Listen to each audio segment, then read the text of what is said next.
3,40,000 টাকা মূলধন আমার ছিল। আচ্ছা, এখন আমার এই বর্তমানে একেবারে নিম্ন করে হলো 10 থেকে 12 লক্ষ টাকা এটার মধ্যে আছে। মানে আপনি ইনভেস্ট করছেন 3,40,000 টাকার মতো। হ্যাঁ, আর এখন মোটামুটি 12-13 লক্ষ টাকা সম্পদ হয়েছে। এটা সব খরচ বাদ দিয়ে। হ্যাঁ, সব খরচ বাদ দিয়ে। তো এখন কয়টা গরু আছে আপনার ফার্মে? আমার বড় গরু আছে 7টা আর বাচ্চা আছে একটা। সুপ্রিয় দর্শক, আসসালামু আলাইকুম। দর্শক, আপনাদেরকে প্রীতি ও শুভেচ্ছা জানিয়ে শুরু করছি আজকের প্রতিবেদন। দর্শক, আজ আমরা আপনাদেরকে নিয়ে আসছি গাজীপুর জেলার হায়দ্রাবাদ গ্রামে। তো এখানে দেখতেই পাচ্ছেন দর্শক, বেশ খোলামেলা জায়গায়, মোটামুটি কি বলবো যে বাগান বাড়ির মতো দেখা যাচ্ছে। তো একদম ফাঁকা একটা জায়গায় শেড তৈরি করে গরু লালন পালন করা হয়।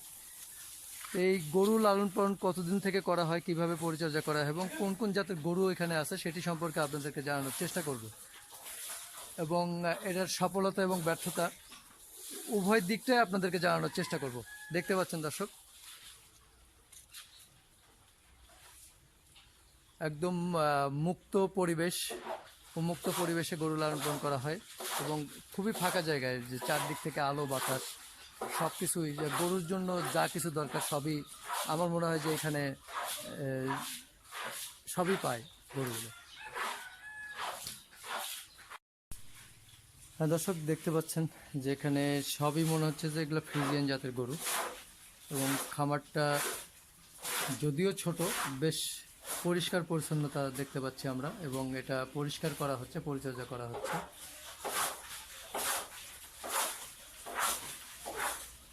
গরুর যে হাউসগুলো বানানো হয়েছে সেগুলো মনে হচ্ছে যে কিছুটা মানে নিয়ম মেনে বা কিছুটা গরুর সুবিধার্থে এই ধরনের হাউস বানানো হয়েছে।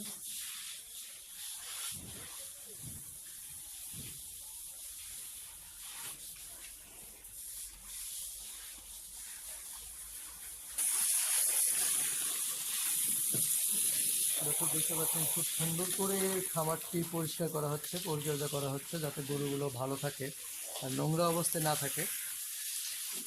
তো যারা খামার করবেন তারা অবশ্যই সবসময় খামারটি এইভাবে পরিষ্কার পরিচ্ছন্নতা রাখবেন।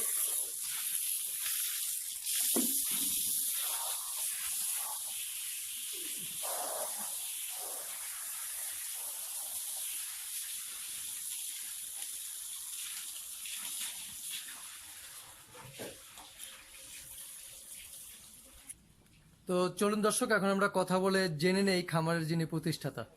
আসসালামু আলাইকুম। ওয়ালাইকুম আসসালাম ওয়া রাহমাতুল্লাহ। কেমন আছেন? জি আলহামদুলিল্লাহ। কি নাম আপনার? মোহাম্মদ মতিউর রহমান সরকার। আচ্ছা, ভাইয়া করেই বলি নাকি? জি জি।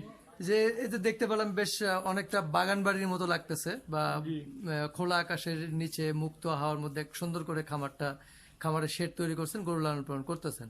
এটা কতদিন হলো করতেছেন আপনি? এটা আমি প্রায় 6 বছর নাগাদ করতেছি। 6 বছর? জি। তো বেশি দিন হয় নাই। না। তার আগে কি করতেন? তার আগে আমার ব্যবসা ছিল, প্রতিষ্ঠান। ব্যবসা করতেন? জি। এখন কি ব্যবসা করেন না? ওইটা করি না, এটার মধ্যে আছে।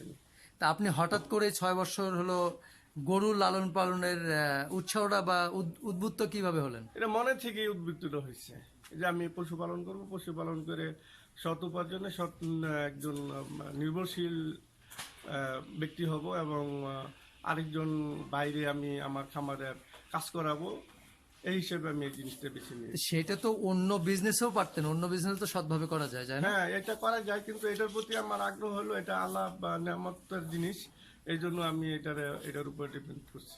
না, সেটা কি কারো উৎসাহে করছেন না নিজের? এটা মূলত আমার স্ত্রীর, বিশেষ করে আমার স্ত্রী ওয়াইফ, যে উনি ওনার এই আগ্রহটা একটু বেশি ছিল, এই জন্য উনি এটা পছন্দ করতেন, এই জন্য ওখান থেকে এটা আমি শুরু করছি। মূলত আমি একটা বাচ্চা কিনেছিলাম ওই আপনার 6 বছর আগে, ইচ্ছাকৃতভাবে। ওই বাচ্চাটা আমি দেখা যাচ্ছে ফলপ্রসূ পাইছি, ওটার থেকে 3টা বাচ্চা হয়েছে, 3টা বাচ্চার থেকে শুরু করছি, শুরু করে আজকে পর্যন্ত এই অবস্থায় চলে আসছে। মানে একটা বাচ্চা দিয়ে শুরু করেছিলেন আপনি? সে বাচ্চাটা ওই সময় কত টাকা ছিল? ওই সময় ছিল 15,000 টাকা। 15,000 টাকা। তো সেই বাচ্চাটা থেকে আরো 3টা হয়েছে? হ্যাঁ, ওই 3টা হয়েছে, পর্যায়ক্রমে বিক্রি করছি, আবার টাকা এটার সাথে অ্যাড করছি, অ্যাড করে আবার নতুন করে গাভী কিনছি, এই পর্যায়ে এইভাবে আস্তে আস্তে। আচ্ছা, আমরা একটু গরুগুলো দেখি, তারপরে আপনার বিস্তারিত কিছু জানবো। আমি যে এইখান থেকে আসি, এখানে দেখতে পাচ্ছি যে গরুটা, একটু এদিকে এগিয়ে আসবেন, যে এটা কোন জাতের গরু? এটা ফিজিয়াম হলস্টে মানে হলিস্টিয়ান ফ্রিজিয়ান যেটা বলি আমরা। তো এটা আসলে যে হলিস্টিয়ান ফ্রিজিয়ান যে বলি, এটা মানে ওই জাতটা আমরা নির্ণয় করব কিভাবে, চিনবো কি করে যে এটা? এটা পিছনে ওচা থাকবে, তলার হাইট গভীরতা থাকবে, সাদা বাঘ বেশি থাকবে, শিং কান ছোট থাকবে। আচ্ছা, তো এই গরুগুলোর দুধের রেকর্ড কেমন? আলহামদুলিল্লাহ এটা ভালো আছে, 20-এর মতো আসে, এটা দুই বেলায় 20 কেজি, 20 লিটার আসে। 20 লিটার। আচ্ছা, এই যে দুই বেলায় 20 লিটার আসে তো বেশ ভালো রেকর্ড। এটা আপনি কতদিন হলো কিনেছেন? এটা আমি 2 বছর যাবত। 2 বছর। সেটা কি গাভী কিনেছিলেন? হ্যাঁ, গাই বা প্রেগনেন্ট অবস্থায় কিনছিলাম, 1-2 মাসে প্রেগনেন্ট। কত টাকা দিয়ে? 1 লক্ষ টাকা। তো কোথায় থেকে কিনেছিলেন? এটা গাজীপুরা থেকে। গাজীপুর কি হাট থেকে? না না, বাসা থেকে, এক পাইকারের কাছ থেকে। আচ্ছা আচ্ছা আচ্ছা। তারপরে পাশে দেখতে পাচ্ছি এটাও আমার মাশাআল্লাহ এটা বাড়ির গাভী আমার। বাড়ির গাভী। আমি 1,20,000 টাকা কিনেছিলাম। তো 3 মাসের পরে ওর মা মারা যায়। মারা যাওয়ার পরে ওর আমি লালন পালন করছি, এ পর্যন্ত আমার কাছে 2 বিয়ান দিছে। 2 বিয়ান দুইটা দিয়েছে। বাচ্চা দিছে, হ্যাঁ। এটা কোন জাত? এটাও ফ্রিজিয়াম জাতের। এটা ফ্রিজিয়ান জাতের। ফ্রিজিয়াম লাল লাল। এটা দুধের রেকর্ড কেমন? এটা আমি গত এই বছর রানিং আমি 18 লিটার বলতে পারছি। 2 বেলায় 18 লিটার। মাশাআল্লাহ। আচ্ছা, এখন একটু জানি যে আপনি বললেন যে এর মা মারা গিয়েছে। হ্যাঁ, এটা মারা গেল কিভাবে এই দুর্ঘটনা? মা মারা গেছে লিভার ফাংশন, যেটা বলি আপনার বডিতে পানি চলে আসছিল। আচ্ছা, এটা কি আগে থেকে বোঝা যায় না? না, এটা যখন ধরা পড়ছিল তখন স্টেটমেন্ট করছি ডাক্তারি, কিন্তু শেষ পর্যায়ে রক্ষা পাওয়া যায় না, করা যায় নাই, মারা গেছে। আচ্ছা, সেটা মারা গেছে কতদিন হয়? এটা 2015 সালে। 2015 সালে, তার মানে আপনি শুরুর কিছুদিন পরেই। হ্যাঁ, শুরুর কিছুদিন পরেই। তো মারা যাওয়ার পরেও আপনি এই গরু পালনের এটাই ধরে রাখছেন? হ্যাঁ, 2000। আসলে কেন বলেন? আসলে এটা এখন একটা ইয়ের মধ্যে চলে গেছে, ওই কি বলে ভালো লাগার মধ্যে চলে গেছে। পশুকে পছন্দ করি, এই জন্য এটা ভালো লাগে। এটা থেকে যে আমার খুব বাড়ি গাড়ি করবো, বাইক করবো, ওইরকম চিন্তা চেতনা বা কখনো মাথায় আসে নাই। আমার কথা হলো এটা আমি লালন পালন করি, এটার মধ্যে আমার একটা আন্তরিকতা আছে, এটা আমার ভালো লাগে। শুধু ভালো লাগা না, এখান থেকে উপার্জনও হচ্ছে? উপার্জন যাই হচ্ছে, এটা দিয়ে আলহামদুলিল্লাহ কোনো রকম আমি চলে যাচ্ছি, চলতে পারি। আচ্ছা, তারপরে পাশে আরো গরু আমরা দেখতে পাচ্ছি। এই যে এইটা কালোটা, এটা কোন জাতের? এগুলি অস্ট্রেলিয়ান। এগুলো অস্ট্রেলিয়ান। তো এইটা মানে এটা কিনা আমার। কেনা কতদিন হলো কিনেছেন এটা? এটা কিনছি আমি 6 মাস। 6 মাস। আচ্ছা, এটা কয়বার বাচ্চা দিয়েছে? এটা প্রথম এক বাচ্চা সহ নিয়ে আসছি আমি প্রথমবারই। আর আপনি বাচ্চা সহ নিয়ে আসছেন? বাচ্চা সহ কত দিয়ে কিনেছেন? 1,75,000। 1,75,000 টাকা। এটা কোথা থেকে কিনেছেন? এটা কালীগঞ্জ থেকে। কালীগঞ্জ। আচ্ছা, তারপরে পাশে আমরা দেখি এটা অস্ট্রেলিয়া। এটা অস্ট্রেলিয়ান। এটা কি কতদিন হলো কিনেছেন? এটা 2 বছর। 2 বছর। বাচ্চা দিয়েছে কয়টা? আমি বাচ্চা সহ কিনে আনছিলাম, আবার এই যে আপনি 2 মাস আছে বাচ্চা করা। এটা দুধের রেকর্ড কেমন? এটা এই 20টা 18-20। 18-20। আচ্ছা, তো পাশেগুলো তো মানে অস্ট্রেলিয়ান জাতের বা হলস্টিয়ান। আচ্ছা, তো এগুলোর দুধের রেকর্ড কেমন? এটা দুধ এখনো আসে নাই। এটা দুধ যতটুকু আমি তো কিনে আনছি গাড়িটা, তো ওনারা বলছে যে গত বিয়ানে ওরা 28-30 লিটার দুধ। মানে এটা? হ্যাঁ, এটা। তো আপনার এখানে এখনো বাচ্চা? আমি বাচ্চা এটা আছে, ছোট বাচ্চা তো এখনো মেচুর হয় না বাচ্চা, এই জন্য দুধের পরিমাণটা এখনো পুরো আসেনি। আচ্ছা আচ্ছা। তো এখন আপনি তো এখন এটা দোয়াচ্ছেন না? হ্যাঁ, দোয়াচ্ছি। এখন কত? এখন অল্প আসতে 12-13 লিটার আসতেছে। 12-13 লিটার। তারপরে পাশের এগুলো? এটা ভালো আছে। এটা আমার প্রথম দিকে কিনাই, এটা 18 লিটার। মানে এটা প্রথম কেনা? হ্যাঁ, এটা গাভীর জগতের মধ্যে এটা প্রথম কিনা। আচ্ছা আচ্ছা। এটা 18 লিটার দুধ দেয়? হ্যাঁ, 18 লিটার। মানে এটা অস্ট্রেলিয়ান জাতের? ফ্রিজিয়ান। ফ্রিজিয়ান। আচ্ছা, এটা কি ষাঁড় গরু নাকি? না, এটা গাভী। এটাও গাভী? হ্যাঁ, এটা বাচ্চা ধরছে 3 থেকে 4 মাস বাচ্চা ধরছে। এটা দেখতে লুকিংটা একটু মনে হয় যে ষাঁড় গরু বাবা এই গরুর মতো লাগে। গরু আর অনেক বড় হবে, এটা দাঁতই নেই এখন। আচ্ছা, এখনো দাঁতে নাই? না। আচ্ছা, তো ঠিক আছে, আমরা একটু বিস্তারিত আরো কিছু কথা জানবো। দর্শক, আপনাদেরকে গরুগুলোর পরিচিতি সম্পর্কে জানালাম। এখন ওনার কাছে শুনবো যে উনি আসলে কতখানি সফল হয়েছেন বা কতটুকু ব্যর্থতা বা ওনার এই গরু লালন পালন করে হয়েছে সেটি জানার চেষ্টা করবো। হ্যাঁ, তাহলে ভাই আপনি এই যে মোটামুটি অল্প সময়ে কতখানি সফল হয়েছেন গরু লালন পালন করে? হ্যাঁ, আমি সফল। সফল? হ্যাঁ, সফল। তো এখন এখান থেকে কারণ সফল এই কারণেই সফল, আমি এই খামারের মধ্যে গরুর বাবদ 3,40,000 টাকা মূলধন আমার ছিল। আচ্ছা, এখন আমার এই বর্তমানে একেবারে নিম্ন করে হলো 10 থেকে 12 লক্ষ টাকা এটার মধ্যে আছে। মানে আপনি ইনভেস্ট করছেন 3,40,000 টাকার মতো, হ্যাঁ, আর এখন মোটামুটি 12-13 লক্ষ টাকা হ্যাঁ, সম্পদ হয়েছে, সম্ভব হয়েছে। এটা সব খরচ বাদ দিয়ে। হ্যাঁ, সব খরচ বাদ দিয়ে। তো এখন কয়টা গরু আছে আপনার ফার্মে? আমার বড় গরু আছে 7টা, আর বাচ্চা আছে একটা 8টা। বড় গরু 7টা, বাচ্চা একটা, 8টা গরু আছে। আচ্ছা, আপনি যখন শুরু করেন যে যে হাউস শেডটা বানাইছেন বা এরকম হাউস বানাইছেন, তো এখানে কতটুকু জায়গার উপরে এই শেডটা বানাইছেন আপনি? এটা আপনার এটা কি পুরা ঘরে? হ্যাঁ হ্যাঁ। এটা আসলে পুরা নাই আপনার। আচ্ছা, এই শেডটা বানাইতে আপনার কত টাকা খরচ হয়েছে? এটা সেটা আনুমানিকটা আমি কস্টিং ধরে রাখি না, আনুমানিক 1.5 লক্ষ টাকার মতো লাগছে। 1.5 লক্ষ টাকা। আমি আচ্ছা ভাইয়া, তাহলে এই যে আপনি মোটামুটি ছোট জায়গা, প্রায় আধা কাটা জায়গা বা আধা কাটার একটু উপরে হবে, তো আপনার শুনলাম যে আসলে আপনি যে শুরু করে এ পর্যন্ত আপনার কেমন লস এবং কেমন লাভ হয়েছে বলে মনে করেন? লাভ আপনার যেটা হয়েছে আলহামদুলিল্লাহ, তা আমার লসই আছে। লসের মধ্যে কিছুদিন আগে ধরেন 5-6 মাস আগে বাইরে ঢুকে প্রায় 3টা গরু মারা গেছে। এই জায়গায় একটু লস হয়েছে। মানে আবারও 3টা গরু মারা গিয়েছে? হ্যাঁ। আচ্ছা, এটা কিভাবে মারা গেল, কেন মারা গেল? এটা ভ্যাকসিন, খুরা রোগ পায়, খুরা রোগের কারণে ভ্যাকসিন দেওয়া ছিল, কিন্তু ভ্যাকসিনে কাজ হয় নাই, কারণে মারা গেছে। ওইটার দিক দিয়ে ফলো করলে আমি একটু ক্ষতিগ্রস্ত। আর না তো সার্বিকভাবে আলহামদুলিল্লাহ ভালো আছি। তো সেই ক্ষতিগ্রস্ত হওয়ার পরও কি আপনি কি লাভে আছেন না লসে আছেন? ক্ষতিগ্রস্ত হওয়ার পরও এখন ভালো আছে, খারাপ না। তো তার মানে আপনি আগে যে বিজনেস করতেন সেটার থেকে এখন কি, ওটার থেকে ভালো। আগে যে ব্যবসা করতেন সেটা কি ব্যবসা করতেন? ওটা কাপড়ের ব্যবসা ছিল। কাপড়ের ব্যবসা, মানে সেই ব্যবসার থেকে আপনি এটাতে ভালো আছেন? এটা ভালো আছে। তাহলে ওভারঅল একটু বলবেন যে এই যে বললেন যে আপনি মারা যাওয়া, তো এইগুলোর আগে থেকে ট্রিটমেন্ট বা আগে থেকে চিকিৎসা, এটার প্রতিকারের উপায় কি আসলে এগুলো? এটা প্রতিকার উপায় হলো একটাই, ভ্যাকসিন। যে ভ্যাকসিনের জন্য গরুগুলা রোগাক্রান্ত হয়, ওইটা আপনার মিনিমাম 3 মাস অন্তর অন্তর এই ভ্যাকসিনটা করতে হয়। 3 মাস অন্তর অন্তর? হ্যাঁ, এটা হলো নিয়ম। তো হয়তো বা আমার সময়ের ব্যবধানে অ্যাক্সিডেন্টটা করছে। আচ্ছা, এই যে দেখতে পাচ্ছি যে খোলা জায়গায়, একদম খোলা জায়গার মধ্যে এইগুলোতে, এই পরিবেশে গরুর কি কোনো সমস্যা হয় না, মশা মাছি বা বিভিন্ন কীট পতঙ্গ?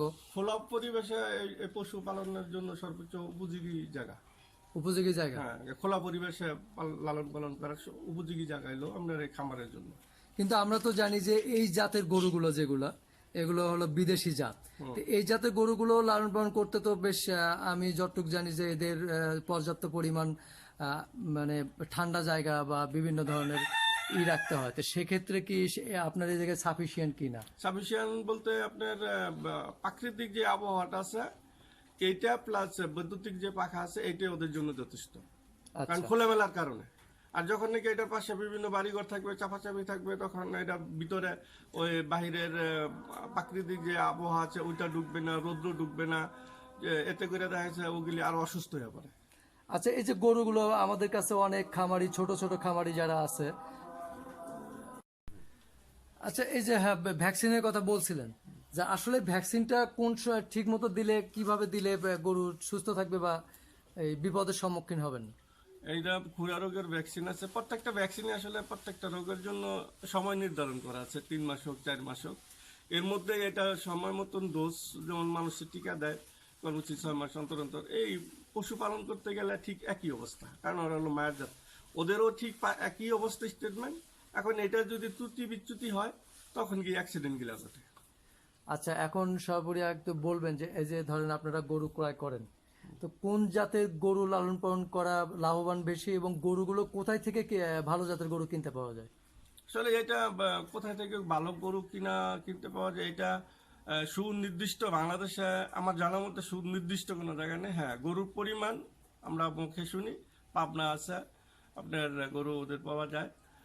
আসলে নিজের খামার থেকে গরু ভালো জাত প্রক্রিয়া করে যদি উৎপাদন করা যায়, সেগুলো সবচেয়ে বেটার। আচ্ছা, তার মানে তাহলে তো কোন জাতের গরুগুলো ভালো মানে লালন পালন করা লাভবান? লালন পালন করার মধ্যে যেমন হল্যান্ডিয়ান ফিজিয়াম আছে, অস্ট্রেলিয়ান ফিজিয়াম আছে, আপনি জার্সি আছে, রানী আছে, এ, অনেক প্রকারই আছে। এর মধ্যে তো আর সব নাম আমার পুরো জানা নাই। আচ্ছা, আমি আর একটু ইনফরমেশন জানতে চাই, সেটা হলো আমরা দেশি গরু লালন পালন করি না। আমরা যত জানি যে দেশি গরু লালন পালন করে দেশি গরুতে নাকি বিদেশি বীজ দিয়ে বিদেশি বাচ্চা নেওয়া যায়, এটা সম্ভব কিভাবে? এটা সম্ভব, এটা সম্ভব এই কারণেই সম্ভব কারণ এটা বীজ দেওয়া যায় এবং গরু বীজ কনসেপ্টও করে। তো বাচ্চা যে শুধু ওই যে বীজ দিবে 100 হবে না, রেজাল্ট আসছে না ওইটা। না ওটা 100 হবে না। তার কারণ হলো আপনার মায়ের জাতের সাথে বাচ্চার সম্পর্ক। আচ্ছা আচ্ছা। তো এখন এখন আপনার খামার থেকে কত লিটার দুধ প্রতিদিন উৎপাদন হচ্ছে? আমার ধরেন এখন তো ডাল সিজন, ডাল সিজনে বর্তমানে আপনার 50 লিটার মতন দুধ আছে। 50 লিটার। এটা বিক্রি করেন কত করে? 50 টাকা। 50 টাকা। এটা কোথায় মানে নিয়ে যায় না? বাসা থেকে নিয়ে যায়। বাসা থেকে নিয়ে যায়। জি। তো এই যে 50 লিটার দুধ উৎপাদন করে বা আপনার গরুর খরচ এবং কর্মচারীও আছে, কর্মচারী খরচ দিয়ে এখান থেকে মাসে আপনার সব খরচ বাদে কেমন আয় থাকে? এই বর্তমানে দুই মাস 3 মাস যাবত একটু ডাল আছে, এছাড়া এখন একটা তেমন বেনিফিট নাই, সমান সমান বলাই চলে। আচ্ছা, অন্য সময় বেনিফিট হয়? হ্যাঁ, অন্য সময় আপনার মাসে 30-35 এরকম বেনিফিট থাকে সব খরচ বাদ দিয়ে? সব কিছু বাদ দিয়ে। আচ্ছা, এখন একটু আপনাদের কাছে জান যে আমাদের দেশে অনেক বেকার ভাই আছে, অনেক প্রবাসী ভাইরা আছে, তারা এই গরুর লালন পালন সম্পর্কে জানতে চায় বা করতে চায়, তো তারা কিভাবে শুরু করলে সফল হতে পারবে বলে মনে করেন? এটা আমি মনে করি সবচেয়ে বড়ই হলো যারা নাকি আপনার প্রতিষ্ঠিত খামারি, অর্থাৎ 1 থেকে 2 করে পর্যন্ত দেখা গেছে আপনার 10টা-20টা গরু করছে, ওদের সাথে পরামর্শ করে আপনার এই জিনিসটা করলে সবচেয়ে বেশি ভালো। এবং আশেপাশে যারা স্বাস্থ্য পানি সম্পদ অধিদপ্তর আছে ওখানে ডাক্তারের সাথে পরামর্শ করলে, বিশেষ করে যারা আপনার বিশেষ করে যারা এটা নিজ উদ্যোগে যারা প্রথম দিকে শুরু করছে এবং অর্থাৎ যারা অভিজ্ঞ লোক তাদের সাথে পরামর্শ করে এটা করলে তাদের সুফল আসবে। সেক্ষেত্রে আপনার সাথে যদি কেউ যোগাযোগ করতে চায় বা আপনার এখান থেকে যদি কেউ গাভী ক্রয় করতে চায়, আপনি বিক্রি করবেন কিনা এবং আপনি তাদেরকে হেল্প করবেন কিনা? আসলে আপনি সেট করতে তাদের ব্যবসা পরিচালনা করতে গিয়া যতটুকু সুপরামর্শ দেওয়া দরকার আমি সুপরামর্শ দিতে পারবো, কিন্তু গাভী ক্রয় বিক্রয়ের যে ব্যাপারটা আছে এটা প্রয়োজনের বাইরে যদি থাকে যে ওইটা হয়তো বা বিক্রি করতে পারি, কিন্তু এমনি বেচা কিনি তো অবশ্যই করি। তো সেক্ষেত্রে আপনার সাথে যোগাযোগ করবে কিভাবে? আমার নাম মোবাইল নাম্বার আছে একটু বলবেন প্লিজ। জি 01712 হ্যাঁ, 808147। আরেকবার বলবেন একটু।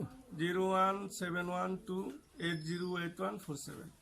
আচ্ছা, এখন সর্বোপরি আমি লাস্ট যেটা জানতে চাই, আপনি আগে কাপড়ের বিজনেস করতেন, এখন গরুর বিজনেস করেন, তো এই গরু থেকে আপনি এর আয় থেকে এখন পর্যন্ত কি রকম প্রফিট পাইছেন বলে মনে করেন বা কিছু সম্ভব হয়েছে কিনা করা? আমি গরু থেকে আপনার এই খামার পরিচালনা করে দেখা যায় সাংসারিক বিভিন্ন প্রয়োজন যেগুলি আছে ওগুলি মিটাইতে পারছি, প্লাস আমার খামারটা যে ছোট ছিল এটা আরো বড় করতে পেরেছি, এতটুকুই আমি সফল। ভবিষ্যৎ স্বপ্ন কি? ভবিষ্যৎ স্বপ্ন হলে আমি আরেকটা সেট করব আশা আছে।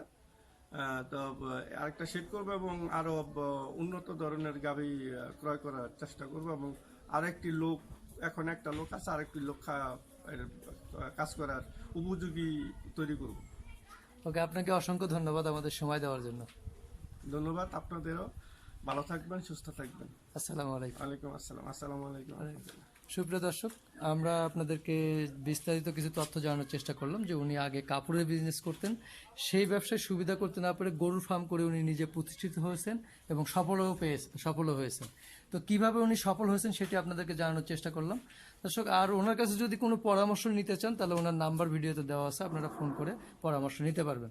তো আজকের মতো দর্শক এখানে শেষ করছি। সবাই ভালো থাকবেন, সুস্থ থাকবেন। সবাইকে অসংখ্য ধন্যবাদ।